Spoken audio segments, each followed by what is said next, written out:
Oh yes, mon enfant terrible. This is it, last day of class. So I'll go ahead and wait a few minutes for everybody to get back on in case anybody is going to do so. I'm really hoping at least that we get, let's see, who was going to give it to me today? It was Freddie. Freddie had something for me today. Jerry, I'm sure you're here as well. Welcome in. So today we're going to be doing something a little bit different. I'm just going to go ahead and skip a chapter because it's the last day. 5 people. Oh my God. Say hi. Let me know how you're doing. Let me know what you had for breakfast. 6 people. I'm glad you guys are here. This is the last day of class. We're going to do a quick reading. Hey, I love your little emoji, dude. Oh, Jose. Thanks for being around. Anyway, so we're going to skip a chapter. Jesus? No, I can't play 2K. I told you I don't have Steam. Freddie, don't forget, get that link ready for me. That's going to be at the end of the chapter, right? So we're going to go straight to chapter 21 because it's a little bit more interesting. They're going ashore with axes, rifles, and all that. They're getting tired of eating nothing but seafood. So they're going to this abandoned desert island. And it's going to be Professor Erino, his manservant, Conseil, and Ned Land, the harpooner. So stepping ashore was exhilarating for me. Ned Land tested the soil with his foot, as if he were laying claim to it.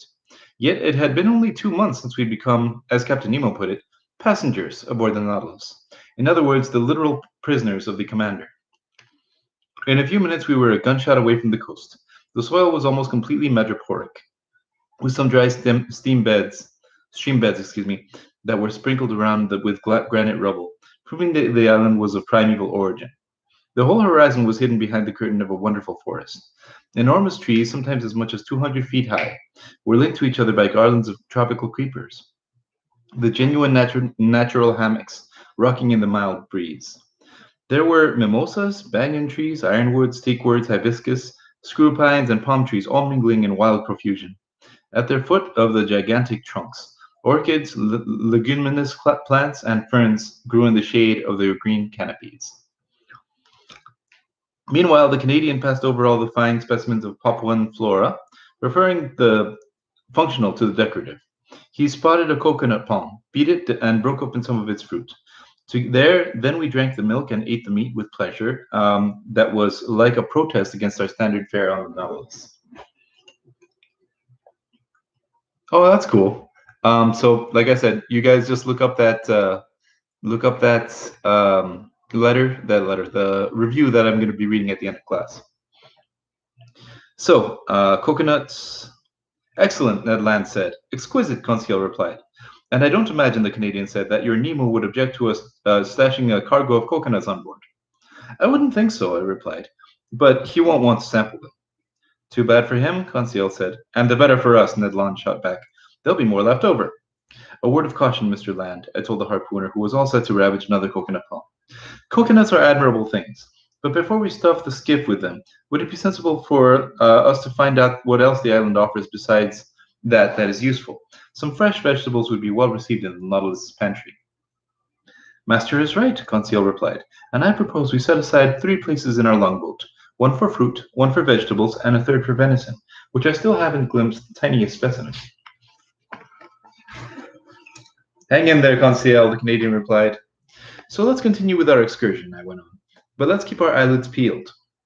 This island seems uninhabited, but there could still be individuals around who aren't finicky about what type of game they eat. Hee, Ned Land put in, with a highly meaningful movement of his jaws. Oh, horrors, Conseil exclaimed. Ye gods, the Canadian shot back. I'm starting to appreciate the charms of cannibalism. Ned, don't say that, Conseil replied. You, a cannibal? Why, I'll no longer be safe with you. I who share your cabin. Does this mean I'll wake up half devoured one day? I'm awfully fond of you, Conseil, my friend, but not enough to eat you when there's better food around. Then I daren't delay, Conseil replied. The hunt is on.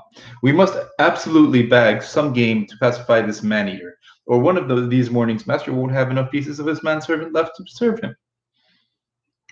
While exchanging this chit-chat, we went under the dark canopies of the forest for 2 hours, and we explored it in all directions. We couldn't have been luckier in our search for edible plants, and some of the most useful produce in the tropical zones furnished us with the valuable foodstuffs missing on board. I mean the breadfruit tree, which is quite plentiful in the Guabora Island. There, I noticed chiefly the seedless variety the Malays call rima. You can tell this tree by the other trees from its straight 40-foot trunk. Its crown is gracefully rounded up and made up of multi-lobed leaves, which allows naturalists to easily identify it as an Arctocarpus that has been so successfully transplanted to the Mascarene Islands on the east of Madagascar. Huge globular fruit stood out from its massive foliage, 4 inches wide and covered with a skin that's so wrinkled into hexagonal patterns. It's a handy plant that nature bestows on regions lacking in wheat. Without needing to be tended, it bears fruit 8 months out of the year. Ned Land was on familiar terms with this fruit. He had already eaten it on his many voyages, and he knew how to cook the edible part of it. Accordingly, the mere sight of this plant aroused his appetite, and he couldn't help himself. Sir, he told me, I'll die if I don't sample a few pieces of breadfruit first. Sample away, Ned, my friend. Sample all you like. We're here to conduct experiments, so let's conduct them. He said, go back to your Gmail with him. Okay, I'll check it out right now. Whoever just jumped in, feel free to come on, say hi. I already know I have 2 and 1, so there's actually 5 of you. Let me know how things are going. This is the last day of class. I want to know how your quarantine has been. I want to know what's been keeping you excited and happy these days. And meanwhile, on with the story.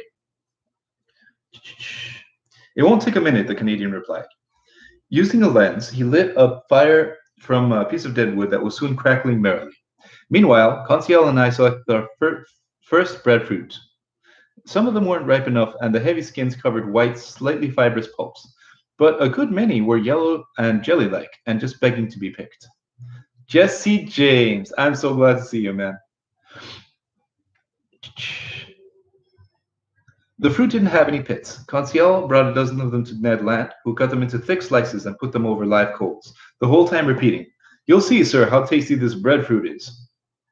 Especially since we've gone without baked goods for so long, Conseil said. It's more than just bread, the Canadian added. It's a dainty pastry. Haven't you ever eaten it, sir? No, Ned. All right, get ready for a real treat. If I don't come back for seconds, I'm not the king of harpooners. After a few minutes, the parts of the fruit exposed to the fire were completely baked. The inside had turned into a white toast, a sort of soft bread center whose flavor reminded me of an artichoke. The bread was excellent, I must admit, and I ate it with great pleasure. Unfortunately, I said, this toast will get stale, so it seems pointless to make a supply of 4 on board. By thunder, sir, Ned Land exclaimed. There you go, talking like a naturalist. Meanwhile, I'll be working like a baker. Conseil, harvest some more of this fruit to take back with us.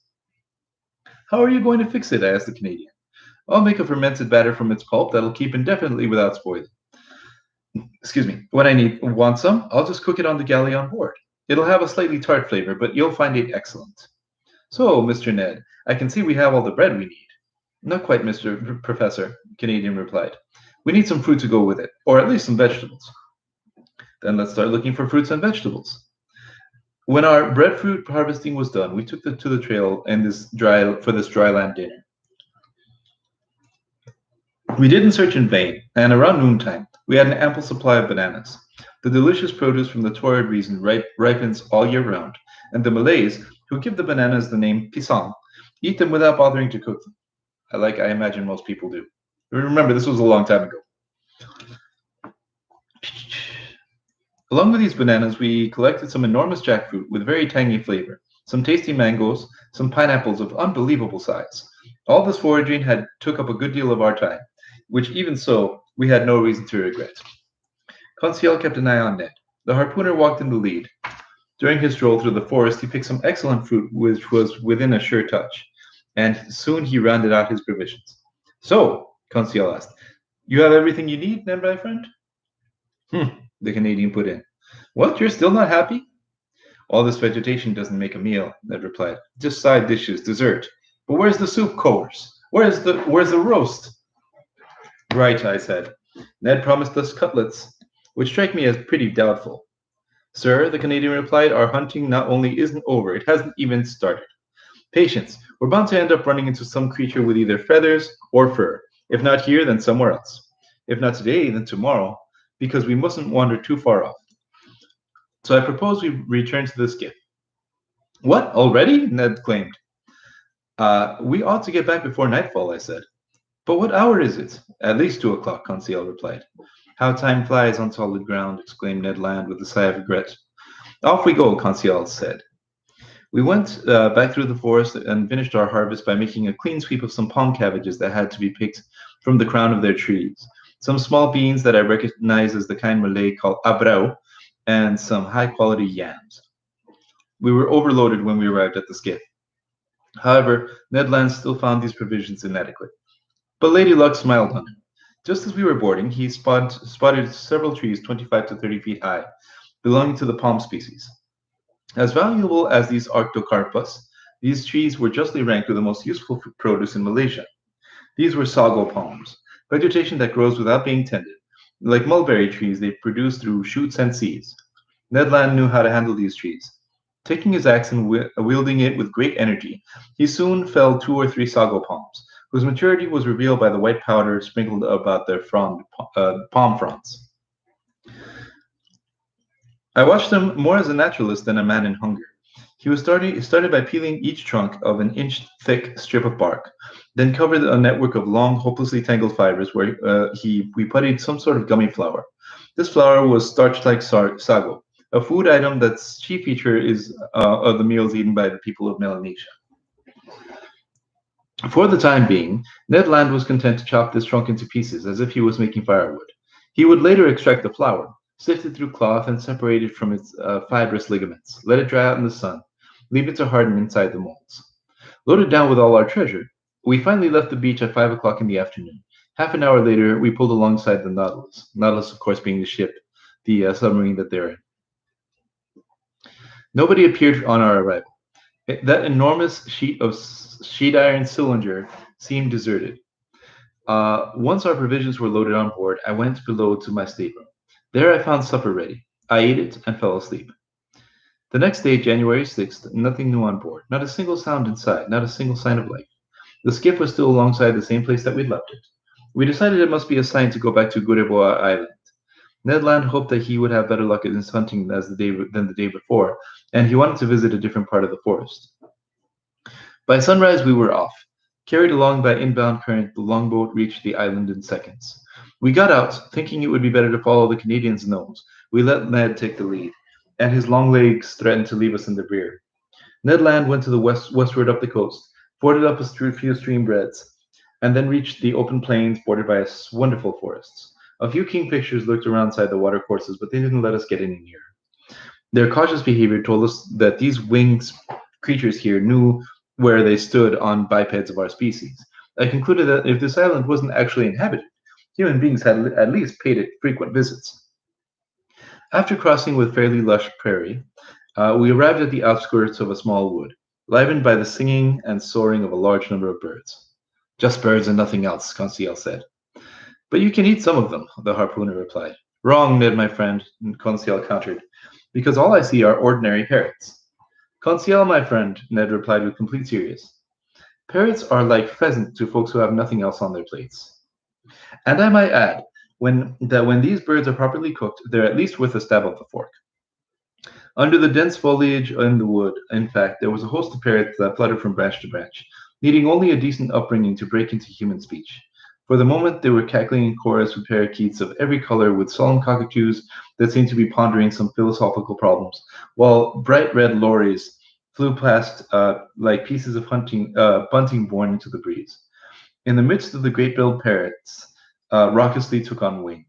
Papuan lorikeets, painted in the subtlest shades of azure, and delightful variety of winged creatures, none especially edible. But one bird went missing from this collection.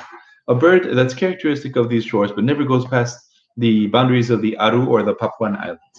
However, I had a chance to marvel at it soon enough. After going into a moderately heavy thicket, we found some plains clogged with bushes. There I saw some magnificent birds soaring aloft, an arrangement of their long feathers requiring them to head into the wind.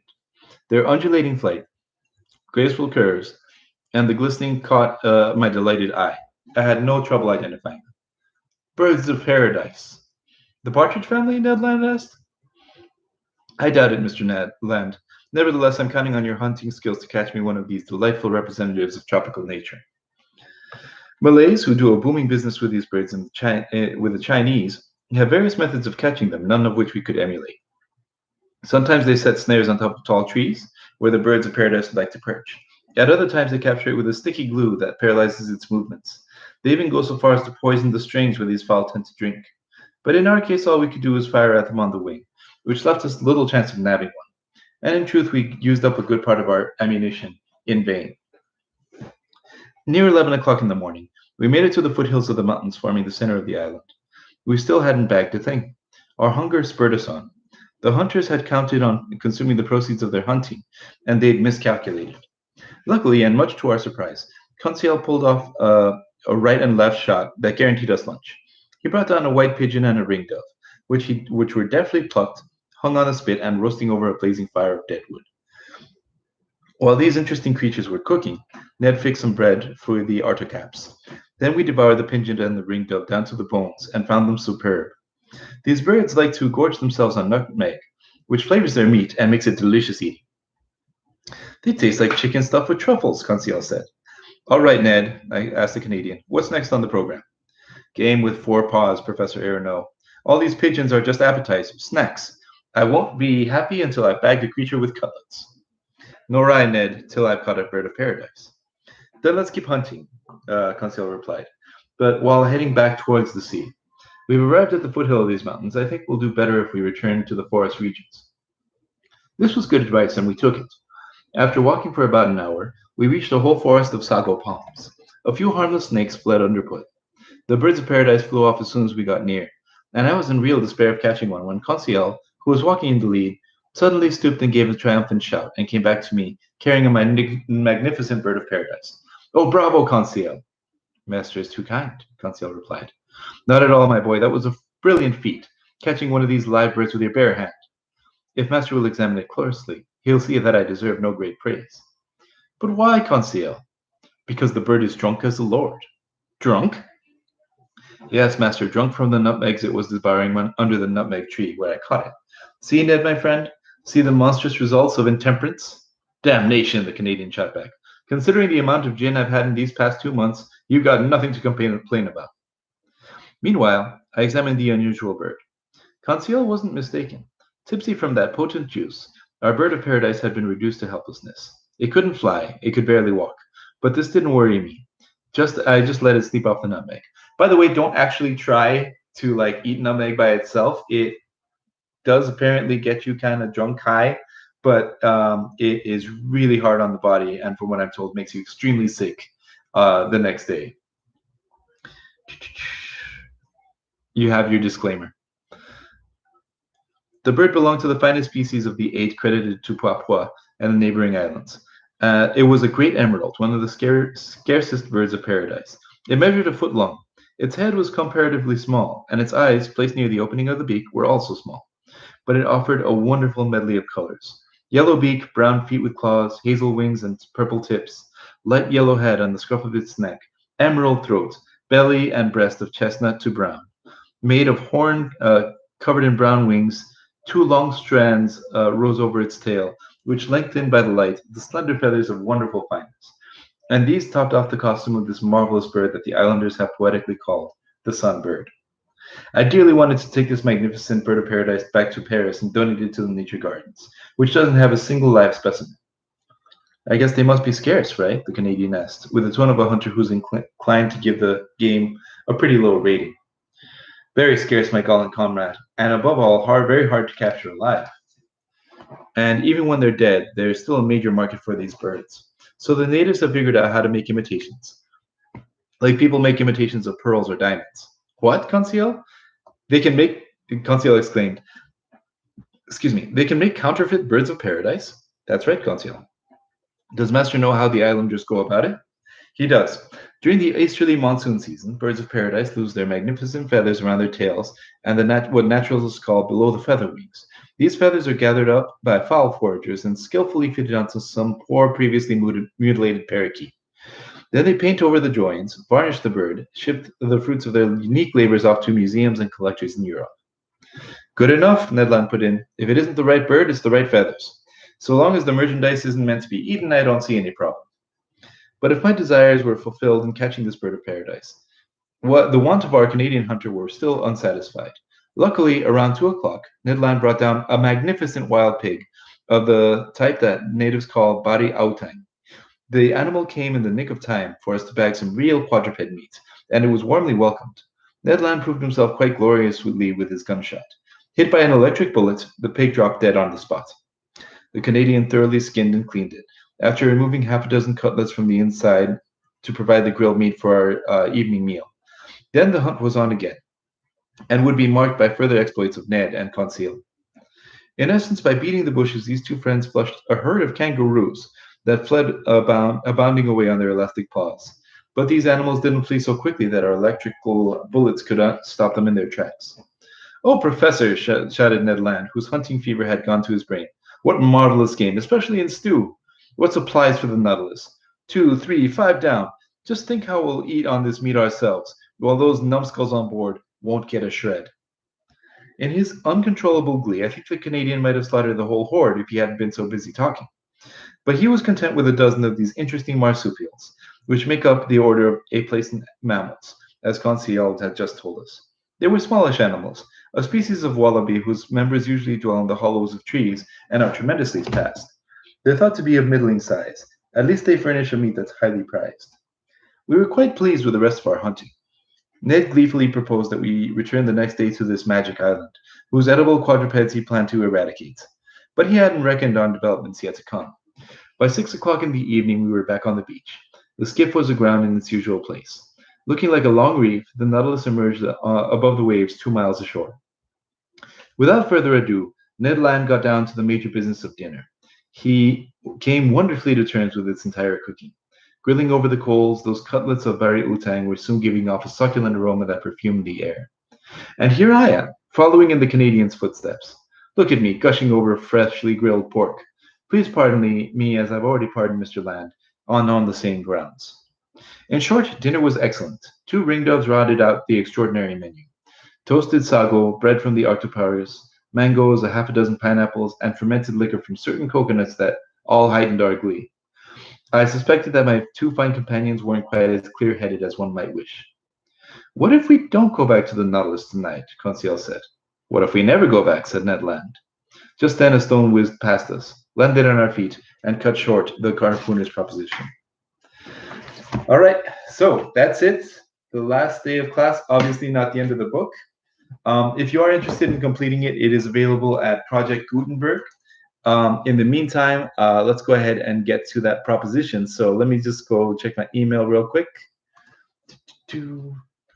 And let's see, if I just look Doom. Freddy, yeah, here we go.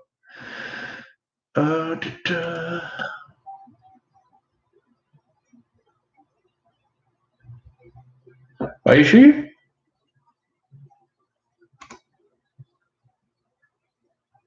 Oh, hold on a second. Now I see what you're talking about. You meant your presentation. Still there, Freddie?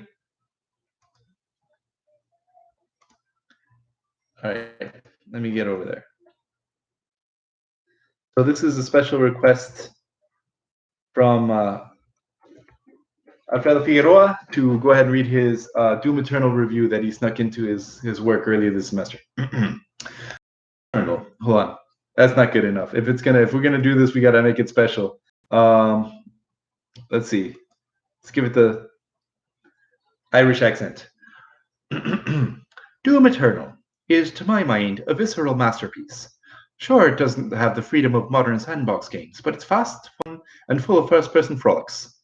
The platform elements can be frustrating, but the game isn't designed to be a walk in the park, so you'll just have to suck it up and get to the demon-slaying business. There's plenty of game to explore too, along with masses of unlocks to collect and a multitude of glory kills to carry out. So even if you're remotely interested in previous Doom games, you'll adore Doom Eternal. It's wonderfully crafted update to the franchise.